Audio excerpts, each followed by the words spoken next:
1620년 청교도라고 불리는 영국의 신실한 그리스도인 102명이 종교의 자유, 예배의 자유를 찾아 미국으로 가기 위해 메이플라워라고 하는 배에 몸을 실었습니다. 65일 동안의 어렵고 힘든 항해를 해서 마침내 미국의 매사추세츠 주의 플리머스라고 하는 곳에 도착했습니다. 위험한 풍랑으로 인해서 부족한 식량으로 인해서 많은 고생을 했고 불행하게도 그 중에 몇 사람이 죽기도 했습니다. 그 위험한 여정 끝에 미국에 도착해서 이들이 한 일이 크게 두 가지가 있습니다. 첫째는 먼저 교회를 지었습니다.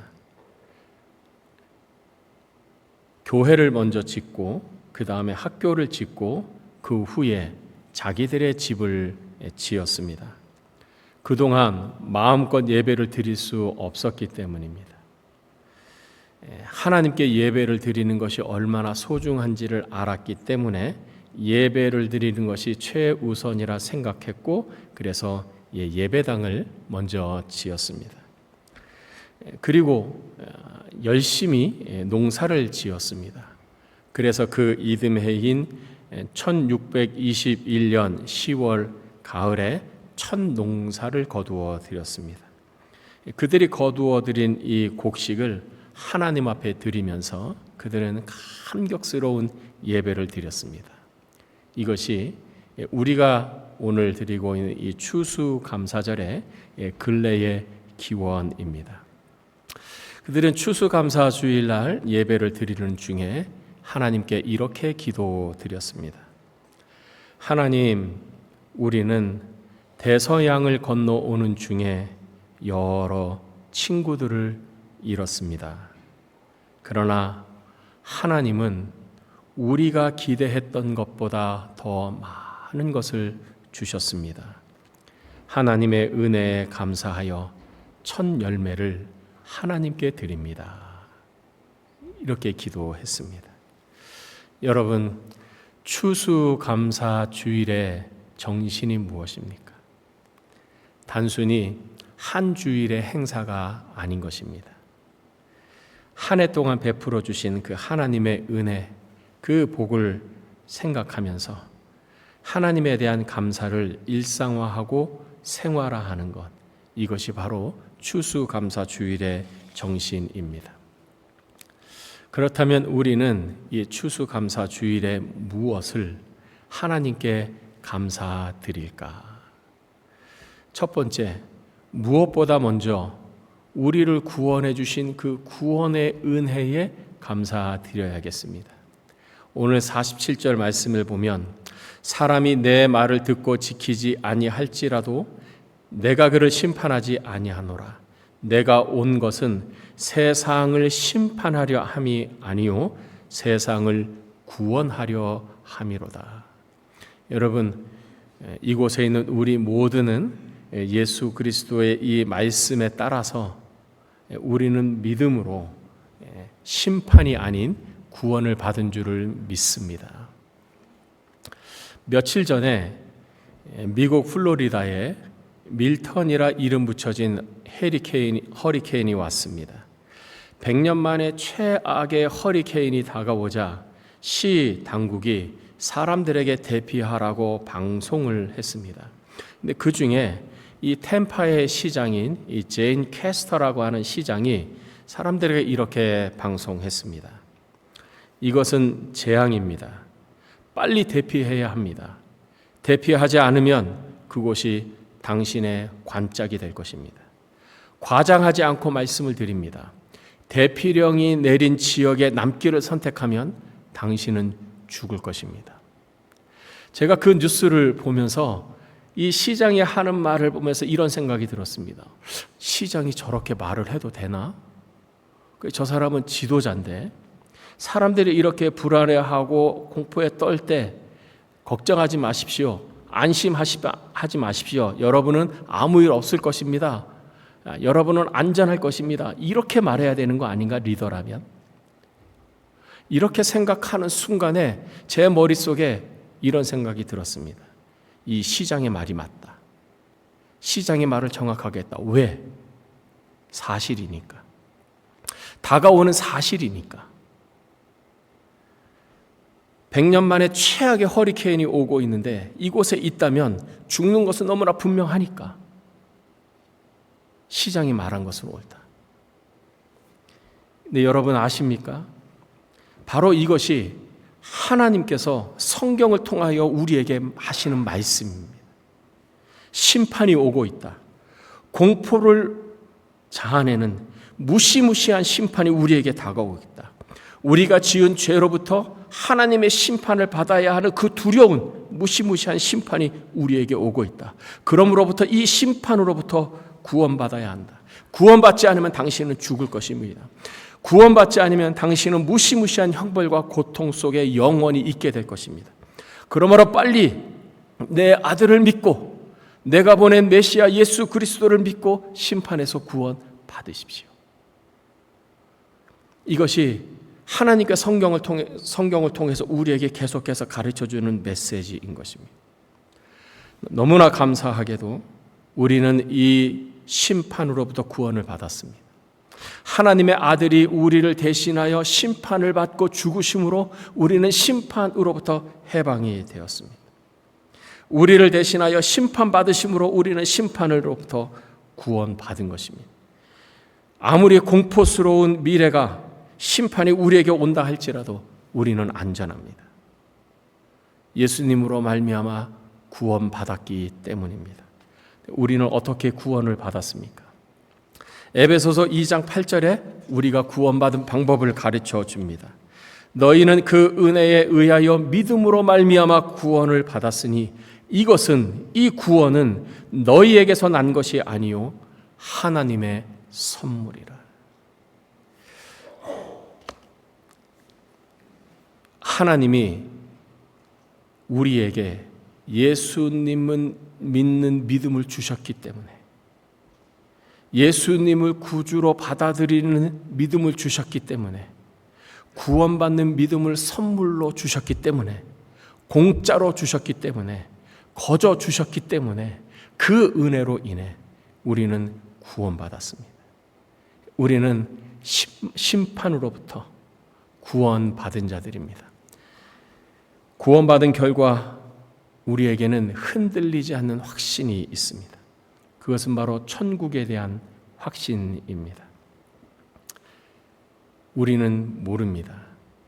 우리가 언제 죽을지 우리는 모릅니다. 그러나 우리는 압니다. 죽으면 바로 천국에 들어간다는 사실을. 성도 여러분, 예수 그리스도를 구세주와 여러분의 삶의 주인으로 여러분은 믿습니까? 그 믿음이 확실합니까? 그렇다면 천국에 대한 소망도 확실하게 가지십시오. 나는 언제 죽을지 모릅니다. 그러나 나는 압니다. 내가 죽는 그 즉시 나의 영혼은 영원한 영광의 나라, 생명의 나라인 천국으로 들어갈 것을 나는 압니다. 여러분, 우리에게 이 구원의 믿음을 주신 하나님께 감사드리기를 바랍니다. 두 번째로 우리에게 베풀어 주신 그 은혜에 감사하십시오. 우리가 구원받았다는 것은 우리가 죄 사함을 받았다는 것이고, 죄 사함을 받았다는 것은 우리의 신분이 하나님의 자녀, 아들과 딸들이 되었다는 뜻입니다. 그렇다면 하나님은 우리의 아버지로서 자녀들인 우리를 어떻게 대하십니까? 신명기 1장 31절에 하나님 아버지께서 자녀들인 우리를 어떻게 대하시는지, 우리에게 무엇을 하시는지를 가르쳐 줍니다. 우리 신명기 1장 31절 말씀 우리 함께 읽겠습니다. 광야에서도 너희가 당하였거니와 사람이 자기의 아들을 안는 것 같이 너희의 하나님 여호와께서 너희가 걸어온 길에서 너희를 안으사 이곳까지 이르게 하셨느니라. 우리가 지나온 우리 인생의 삶을 우리 힘으로 걸어온 것이 아니라 우리를 안으사, 하나님이 우리를 안으사 그 전능하신 하나님이 그 능력의 팔로 우리를 안으사 사랑의 품으로 우리를 안으사 이곳까지 오늘 이 시간까지 이르게 하셨느니라. 빅터 프랭클이라고 하는 유대인이 있습니다. 이 사람은 유대인이라는 그 이유만으로 가족과 함께 지옥 같은 아우슈비츠 수용소에 끌려가서 고생을 했습니다. 여동생 한 명을 제외하고 그의 아내를 포함한 모든 가족이 다 그곳에서 죽었습니다. 굶주림과 혹독한 추위, 인간으로서는 도저히 견뎌낼 수 없는 고문과 학대를 받았습니다. 그렇게 3년 동안 모진 고난을 무시를 당하며 마침내 수용소에서 풀려났습니다. 어느 사람이 이 빅터에게 물었습니다. 도저히 견딜 수 없는 그 아우슈비츠의 고통을 견디는 비결이 무엇입니까? 그는 이렇게 말했습니다. 내가 경험한 고통보다 더 큰 고통이 있음을 인정하는 것이었습니다. 내가 당한 고난보다 더 큰 고난이 있다는 것을 나는 인정했기 때문입니다. 지금 당하는 고난이 있습니다. 그러나 여러분, 이 고난보다 더 큰 고난이 있다라는 사실이. 어떤 분은 경제적인 부족함 때문에, 어떤 분은 신체적인 어려움 때문에, 어떤 분은 질병 때문에, 관계 때문에 무엇인가 부족하고 여유가 없어서 우리 마음속에 불안하고 두렵고 때로는 원망하고 불평하는 마음이 일어날 수 있습니다. 그러나 아십시오. 여러분이 경험하는 것보다 더 큰 고난과 고통이 이 세상에는 존재한다는 사실입니다. 빅터 프랭클은 이렇게 말을 합니다. 내가 지금 당하는 고난보다 더 큰 고난도 있는데 이 정도의 고난을 당한 것이 나는 다행이고 그래서 감사합니다. 그 힘으로 그 어려운 때를 나는 견디어 이겨낼 수 있었던 것입니다. 여러분, 우리가 지금 이곳까지 온 것은 하나님이 아버지로서 그 능력의 팔로 우리를 사랑의 가슴에 안고 우리와 함께 오셨기 때문에 가능한 것입니다. 그러므로 지금까지 베풀어 주신 은혜에 감사하십시오. 세 번째, 지금부터 베풀어 주실 은혜를 생각하며 감사하십시오. 신명기 1장 33절에 하나님께서 앞으로 우리의 삶을 어떻게 하실지를 알려주셨습니다. 우리 신명기 1장 33절 우리 함께 읽겠습니다. 그는 너희보다 먼저 그 길을 가시며 장막 칠 곳을 찾으시고 밤에는 불로 낮에는 구름으로 너희가 갈 길을 지시하신 자이시니라.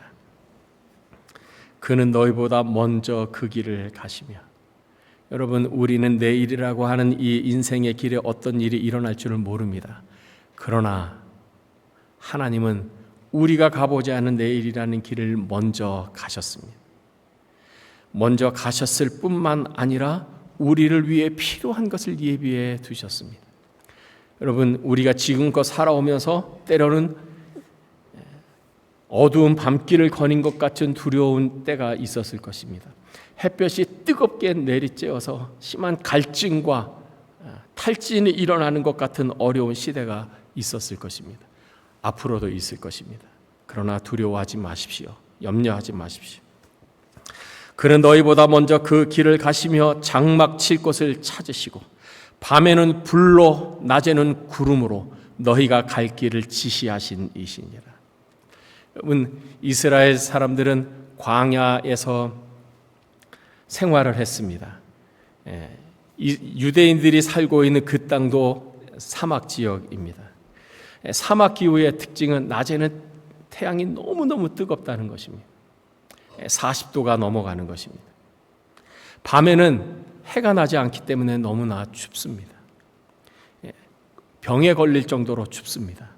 그래서 중동 지역을 가려면 꼭 두꺼운 옷을 하나씩 가지고 가야 하는 것입니다. 춥고 어두운 인생의 밤에는 하나님께서 불로 우리를 비추시고 따뜻하게 돌보아 주십니다. 이글거리는 태양 때문에 목이 타들어가고 쓰러질 것만 같은 뜨거운 낮에는 하나님께서 우리 위에 구름으로 가려주셔서 우리를 시원하게 해 주시고 보호해 주십니다. 사랑하는 성도 여러분, 여러분 혼자 인생의 길을 걸어간다고 생각하지 마십시오. 사람들이 없을 수 있습니다. 여러분 주위에 사람이 없어서 나 혼자 인생을 걸어가는 것처럼 느껴질 때도 있습니다. 외로움을 느끼고 고독함을 느낄 수도 있습니다. 그러나 여러분은 결코 혼자가 아닙니다. 눈에 보이지 아니하시는 하나님이 여러분과 함께 계십니다. 뿐만 아니라 여러분보다 먼저 앞서가셔서 여러분에게 필요한 것들을 예비하시고 준비하십니다. 인간적인 눈으로 보면 미래가 불투명하기 때문에 불안하고 걱정이 됩니다. 그러나 하나님의 약속의 말씀 안에서 하나님이 나보다 먼저 가셔서 예비해 놓으신다고 하는 믿음의 눈으로 여러분의 인생을 보면 힘이 날 것입니다. 그러므로 사랑하는 성도 여러분, 걱정하지 마십시오. 두려워하지 마십시오. 오히려 우리에게 약속하신 하나님을 바라보고 하나님께 감사드리십시오. 여러분이 지금껏 살아온 삶보다 여러분의 앞으로 살아갈 삶이 더욱더 찬란하고 더욱더 밝다는 것을 주님은 우리에게 약속하십니다. 로마서 1장 17절에 구원받은 의인은 어떻게 사는지를 가르쳐 줍니다. 오직 구원받은 의인은 믿음으로 말미암아 살리라. 이 말을 다르게 표현하면 오직 의인은 은혜로 말미암아 하나님의 은혜로 말미암아 사는 것입니다. 그렇기 때문에 우리의 삶은 안전합니다. 우리의 삶은 든든합니다. 사랑하는 성도 여러분, 여러분을 구원하신 여러분을 사랑하시는 하나님을 보십시오. 지금껏 여러분과 함께 인생의 길을 걸어오신 하나님을 찬양하며 감사드리십시오. 지금부터 여러분의 삶을 함께 하시고 여러분보다 먼저 앞서가셔서 예비해 놓으시는 여호와의 이레의 하나님을 미리 감사하십시오. 여러분의 삶은 평안할 것입니다. 여러분의 삶은 풍족할 것입니다. 하나님의 은혜와 복으로 가득 찰 것입니다. 이 믿음으로 걸어가는 우리에게 하나님 아버지께서 약속하신 놀라운 축복을 받아 누리는 모두가 되시기를 주님의 이름으로 축복합니다. 기도하겠습니다.